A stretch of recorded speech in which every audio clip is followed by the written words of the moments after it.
Simple chicken masala தான் இது. வானல் வச்சுட்டு எண்ணெய் நெய் ஆட் பண்ணிவிட்டு தாளிக்கிறதுக்கு பட்டை கிராம்பு பிரியாணி இலை கருவேப்பிலை போட்டு தாளிச்சிட்டு பொடிசாக நறுக்கின சின்ன வெங்காயம் பச்சை மிளகா போட்டு நல்லா வணங்கினதுக்கப்புறம் தக்காளியும் பொடிசாக நறுக்கி உப்பு போட்டு நல்லா வணக்கிடலாம்.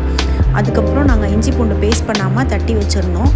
அது நல்லா இருந்துச்சு. ஸோ தட்டின இஞ்சி பூண்டை ஆட் பண்ணிவிட்டு நல்லா அதில் பச்சை ஸ்மெல் போகிற வரைக்கும் வணக்கிடலாம்.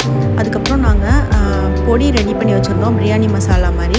அது இன்னும் நல்லா இருந்துச்சு. பிரியாணி மசாலா மிளகுத்தூள் மஞ்சத்தூள் மல்லித்தூள் மிளகாத்தூள் போட்டு நல்லா ஸ்மெல் இல்லாமல் வணக்கினதுக்கப்புறம் தேவையான அளவு தண்ணி ஊற்றி ஒரு 5 நிமிஷம் நல்லா கொதிக்க விட்டோம்னா நல்லா கிரேவி மாதிரி ஆகிடும். நாங்கள் ஆல்ரெடி சிக்கன் மேக்னேட் பண்ணி வச்சுருந்தோம். உப்பு கேர்டு அப்புறம் மிளகாத்தூள் மஞ்சத்தூள் போட்டு மேக்னேட் பண்ணியிருந்தோம். அதையும் நல்லா போட்டு கிண்டி வேக விட்டோம்னா தண்ணி ஊற்றாமலே அதுலேருந்து தண்ணி வந்துடும். நெக்ஸ்ட்டு இறக்க போகிறப்ப மிளகுத்தூளும் கொத்தமல்லியும் போட்டு இறக்கிட்டோம்னா இது ஈஸியான ஒரு சிக்கன் மசாலா. அவ்வளோதான். தேங்க்யூ.